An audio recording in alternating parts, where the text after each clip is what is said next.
ဒီနေ့က process continuous tense နဲ့မြန်မာလိုတွေးပြီးတော့အင်္ဂလိပ်လိုလေးရေးကြည့်အောင်။ငါတို့ English လေ့လာနေတယ် subject တွေမြန်မာလို subject မှာရောအင်္ဂလိပ်လို subject မှာရောအကုန်လုံး subject တွေအားလုံးဒီစာကြောင်းရဲ့ရှေ့ဆုံးမှာရှိရယ်သူတို့ရဲ့ verb တွေအကုန်လုံးဒီစာကြောင်းရဲ့နောက်ဆုံးမှာရှိရယ်အဲ့တော့ process continuous tense ရဲ့ positive structure က subject plus amiza plus verb ing အဲ့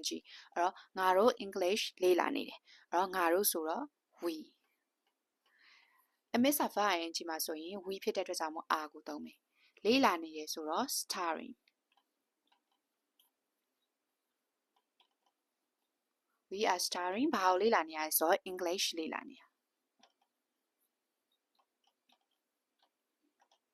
Okay အဲ့တော့နောက်တစ်ကြောင်းကြည့်အောင်သူတို့အခန်းထဲမှာစကားပြောနေကြတယ်အဲ့တော့ဒီစာကြောင်းမှာဆိုရင် subject ကဘာလဲသူတို့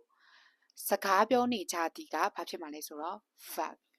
Okay သူ့ရဲ့ structure ပုံစံတိုင်းလုပ်ကြည့်မယ်သူတို့ဆိုတော့ they ဒီဖြစ်တဲ့အတွက်ကြောင့်မို့ are နဲ့တွဲမယ် are စကားပြောတာ talk ကစကားပြောတာ talking ကစကားပြောနေကြတယ်အဲ့လိုအဓိပ္ပာယ် talking ကပြောနေသည်ဆိုတဲ့အဓိပ္ပာယ်ရတယ်အဲ့တော့ they are talking ဘယ်ထဲမှာလဲအခန်းထဲမှာ in the room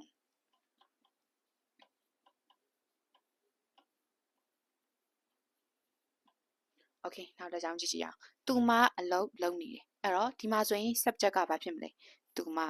အလုပ်လုပ်နေတယ်လုပ်နေတယ်ဆိုတာက verb ဖြစ်မယ်အဲ့တော့သူမဆိုတော့ she ဆိုတော့ is အလုပ်လုပ်နေတယ်ဆိုတော့အလုပ်လုပ်တာ walk လုပ်နေတယ်ဆိုရင်ရော walking she is walking အလုပ်လုပ်နေတယ် she is walking သူမအလုပ်လုပ်နေတယ်အဲ့ဆိုရင်သူမအလုပ်လုပ်နေရလားဆိုရင်ရောဘယ်လိုပြောမလဲအဲ့တော့ she is walking အဲ့ဆိုရင် structure က amiza plus subject plus verb ing ဖြစ်တယ်အဲ့ဒါကြောင့်မို့သူမအလုပ်လုပ်နေရလားဆိုရင်ဘယ်လိုရေးရမလဲ is she walking